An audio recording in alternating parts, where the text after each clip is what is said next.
Isto. Isto não é real? O que é real? Como se define real? Se você se refere ao que pode sentir, cheirar, provar e ver, então real são apenas sinais elétricos interpretados pelo seu cérebro. Olá a todos, meu nome é Kleber Azevedo, eu sou mestrando do Programa de Saúde e Sociedade da Universidade Estadual do Rio Grande do Norte e eu estou aqui para falar sobre realidade virtual e realidade aumentada como um recurso pedagógico no ensino de graduações da área de saúde. Primeiramente eu vou falar sobre realidade virtual. Criar um ambiente virtual pode parecer bem complexo, até porque a gente tem uma visão bastante elaborada que requer muita informação para que possa se parecer real. Para criar um ambiente virtual, a gente precisa apenas simular algumas informações que recebemos para que nosso cérebro crie esse ambiente como um ambiente real, como luz, profundidade, posição do nosso corpo. Para criar um ambiente virtual é necessário que o display mostre uma visão dupla, uma para cada olho, e que o processo de renderização respeite a distância entre os nossos olhos para que se tenha uma imagem tridimensional. Com o desenvolvimento das placas gráficas atualmente, é muito fácil recriar um ambiente virtual com alta qualidade, mas a gente tem que enfrentar um processo na criação da realidade virtual, que é o delay, o atraso. Se a placa de vídeo ela tiver uma velocidade menor do que 30 frames por segundo, a gente pode, como consequência, não se inserir no ambiente virtual. Tem um atraso que pode deixar ou o espectador bastante enjoado, que é um problema, ou então você não aceita aquela realidade virtual como real. Por exemplo, quando a gente mexe o pescoço e a visão em 360 graus ela é gerada na realidade virtual, nosso cérebro pode entender aquilo melhor como um ambiente real e habilidades adquiridas no ambiente virtual podem ser transportadas para o mundo real e aí você pode utilizar a realidade virtual para o desenvolvimento de algumas habilidades, como por exemplo pilotar um avião e também para o tratamento de fobias, como andar de avião ou aracnofobia e também medo de alguns animais, enfim. Inclusive houve um trabalho que simulou interações sociais num ambiente virtual e participantes que utilizaram avatares com melhor aparência desenvolveram melhores habilidades sociais, uma coisa que os autores chamaram de efeito Proteus. É possível que a realidade virtual seja utilizada também para que se coloque o espectador no lugar do outro e trate, assim, um mal que atinge a humanidade até hoje, que é a falta de empatia. O oposto do mundo virtual, ele não é o mundo real, porque a gente tende a considerar o virtual como uma abstração, uma significação do que é gerada pelo computador. O real a gente tende a considerar como aquela efetivação material, algo tangível, algo que a gente possa pegar. Mas na verdade, segundo Levy, em 2010, o real, ele apenas é uma outra forma de encarar a realidade, como virtual. Se você encarar o real como um conjunto de sensações sensoriais captadas pelo cérebro, então a realidade virtual acaba também se tornando real. O verdadeiro oposto do real é o atual, né? Aquele meio que você está atualmente inserido. Segundo Levy, a virtualidade e a atualidade são apenas dois modos diferentes de você encarar a realidade. A realidade virtual tem vários conceitos. Primeiro é aquele ambiente gerado por computador, na maioria com recursos interativos, imersos, mas que não necessariamente precisa estar presentes. Mas quanto mais imersão o espectador ele tiver na realidade virtual, mais ele vai ter habilidades, mais ele vai captar aquele ambiente virtual e vai melhor utilizá-lo. Segundo o Madison College, a realidade virtual é um conjunto de sensações sensoriais que transmite ao destinatário um sentimento de estar, ver, sentir. Segundo Sherman e Craig, é basicamente um meio composto por simulações computacionais que detectam a posição e as ações dos participantes ou substitui ou aumenta o retorno de um ou mais sentidos. Então, nesse caso, esses dois conceitos eles transcendem aquela denominação tradicional que a gente tem da realidade virtual. Para que se tenha uma realidade virtual, é preciso que você tenha três Is. O primeiro é a imersão, que você vai conseguir através da placas gráficas, CPUs de processamento mais rápido, até joystick, óculos virtuais de melhor qualidade, e que é fundamental para que a realidade virtual funcione. Tem também a interação, que quanto mais você interagir com o meio, você vai ter uma realidade virtual mais próxima do real possível, e a imaginação que fica mais por parte do professor na medida que ele faz o planejamento da aula, mas também por parte do aluno na medida que ele aceita a realidade virtual como um recurso pedagógico.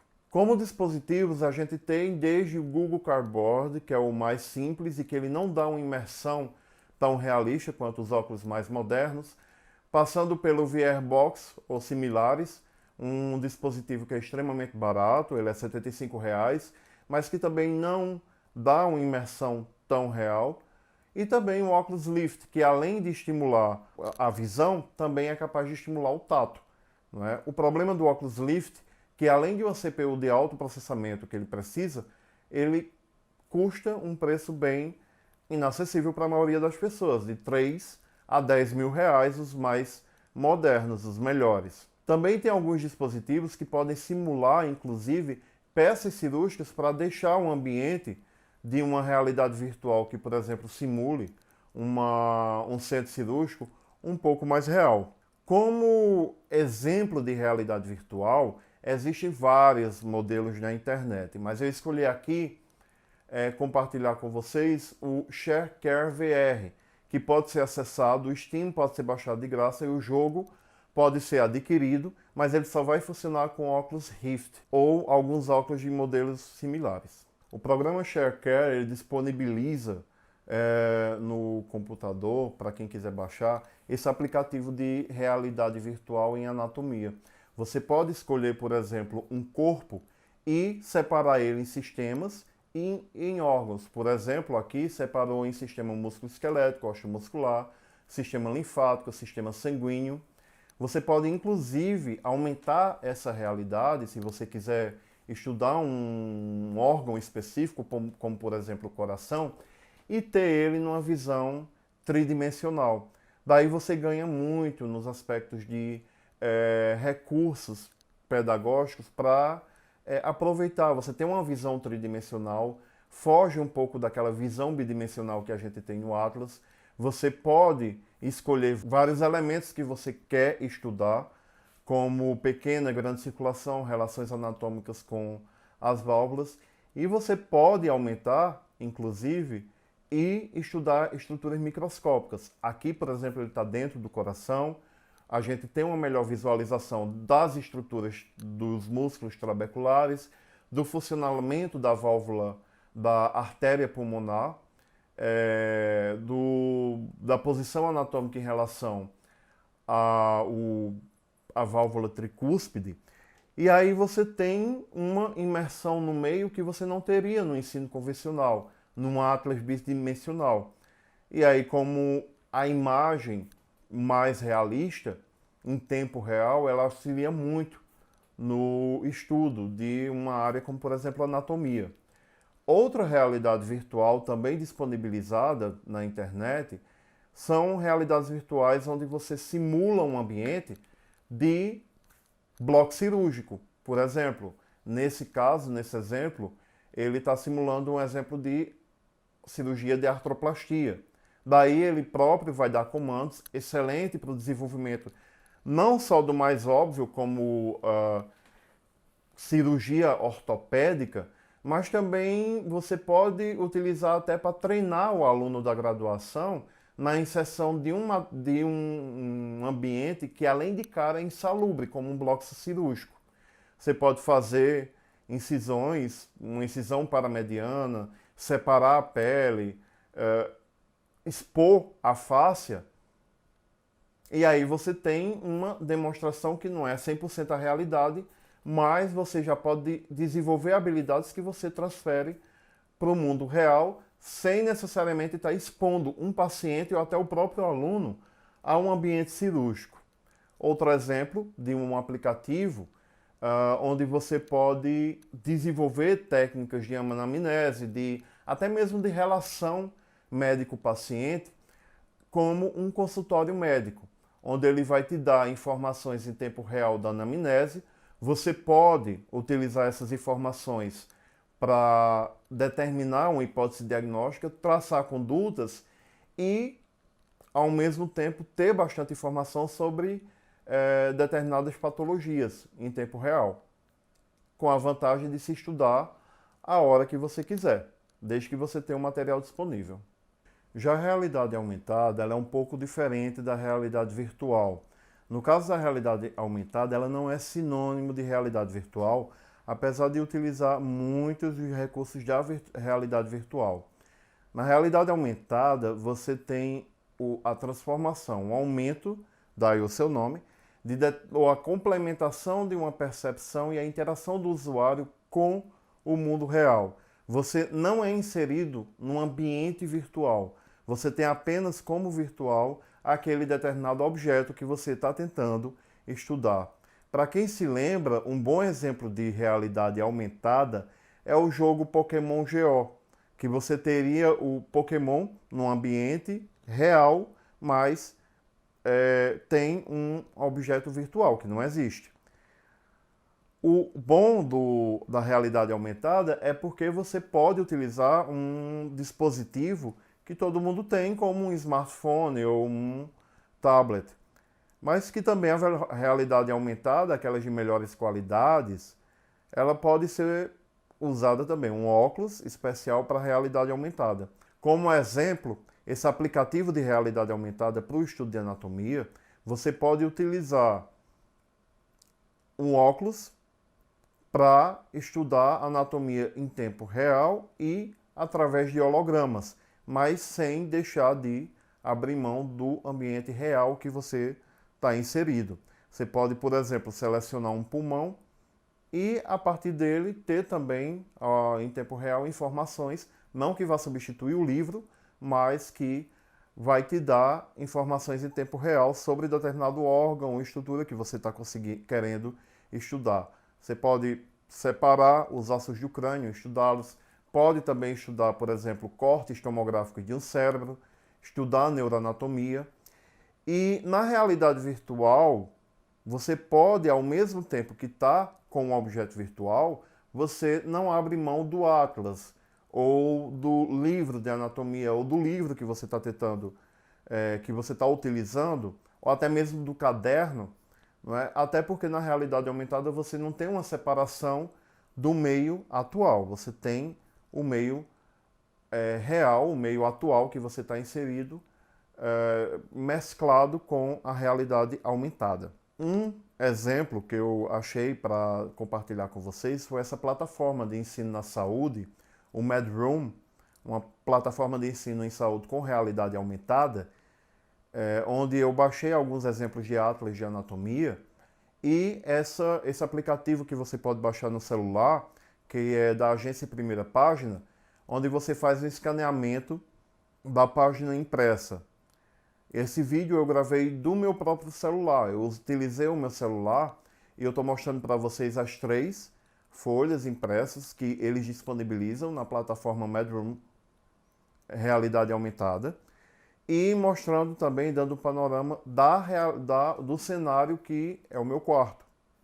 Quando você escaneia, ele vai lhe dar uma projeção holográfica de um determinado órgão, por exemplo, o coração, e aí você tem uma visão tridimensional que já aumenta muito as informações. Esse outro exemplo é um útero gravídico, tanto por fora quanto por dentro, que você inclusive pode mexer a câmera e o objeto ele não vai sair de foco. Na verdade, ele vai se mover, ele vai ficar fixo, né? E você vai ter mais informações a respeito do que for utilizado.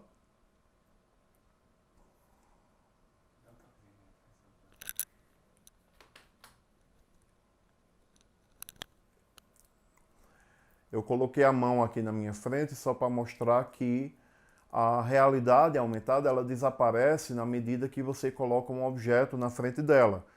Porque isso é o que diferencia de virtualidade aumentada, onde o objeto não desapareceria, porque ele já se insere mais no meio que você está inserido.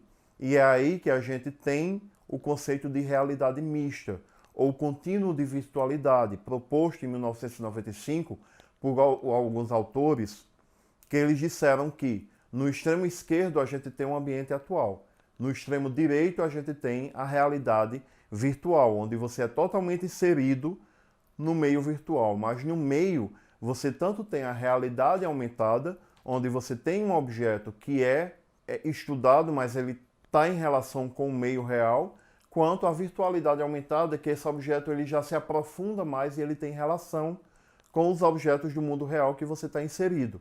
O conjunto da realidade aumentada com a virtualidade aumentada, a gente denomina realidade mista. O principal questionamento que a gente tem que fazer quando se usa realidade virtual e realidade aumentada na educação é como inseri-las como um recurso pedagógico para o ensino superior na área de saúde.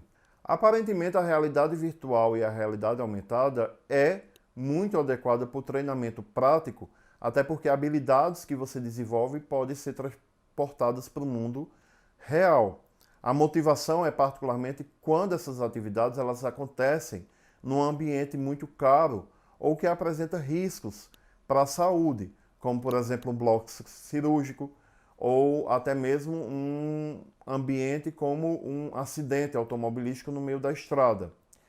Só que alguns autores eles pontuam que, embora a realidade virtual se pareça oferecer benefícios educacionais promissores, existem algumas questões que precisam ser investigadas, como por exemplo, qual o modelo, qual a teoria que suporta a sua utilização, quais são as características que a gente pode utilizar para a aprendizagem e qual é o impacto que ela vai ter na utilização de estudantes com habilidades diferenciadas. Se você não traçar objetivos prévios e não traçar um planejamento pedagógico, a realidade virtual e a realidade aumentada ela deixa de ser um recurso pedagógico e passa a ser simplesmente uma área de entretenimento, que não é bem um objetivo quando se utiliza para educação no curso superior. Os principais questionamentos que a gente faz são: quais são os materiais que a gente pode utilizar e quais são os recursos que a gente tem para disponibilizar para a aquisição desse material, já que ele é extremamente caro. Algumas vantagens são apontadas por alguns autores. Por exemplo, a realidade virtual ela é fácil de ser manuseada. Ela pode ser melhorada e aperfeiçoada com o decorrer do tempo e com o decorrer também da demanda educacional que você enfrenta. A realidade virtual também ela pode ser utilizada na forma de proporcionar uma aprendizagem baseada no construtivismo, fora que ela é uma alternativa para a exposição de um conteúdo, lhe dá recursos como características peculiares com mais precisão. Ela pode incluir também alguns alunos em determinados cenários, por exemplo, deficientes físicos ou até deficientes auditivos, e ela transcende barreiras como linguagem. Ela pode ser universalmente utilizada por alunos em tempo real em diferentes partes do mundo. Mas alguns autores também apontam desvantagens na utilização da realidade virtual e da realidade aumentada, principalmente relacionada ao custo do equipamento. Além disso, é bom lembrar que a realidade virtual e a realidade aumentada pode provocar enjoo no espectador. Pode haver resistência por parte do docente e até mesmo por parte do discente utilizá-la, já que nem todo mundo é adepto à tecnologia. Integrar os recursos de realidade virtual na grade curricular e fazer um planejamento pedagógico também é um desafio. É preciso que exista o desenvolvimento de uma equipe acadêmica ativa no desenvolvimento desse tipo desse recurso pedagógico utilizado como ensino. Outras desvantagens utilizadas e bastante frequentemente mencionadas são o atraso no período de latência, quando o equipamento não é de tão boa qualidade, falhas nas conexões de artefatos, imperfeições na visualização da realidade aumentada em ambientes externos, na imprecisão da percepção de profundidade e também quando você quando você utiliza uma realidade virtual, possa ser que você sobrecarregue o aluno com muitas informações. Por isso que é tão importante traçar o que você quer da realidade virtual antes de utilizá-la como um recurso pedagógico. Esse vídeo eu utilizei como referências o canal Nerdologia, o vídeo sobre realidade virtual do Atla Yamarino, e também esse artigo sobre realidade virtual de 2019, publicado pela Universidade de Estácio de Sá do Rio de Janeiro. Então, até a próxima, pessoal. Espero que tenham gostado da aula.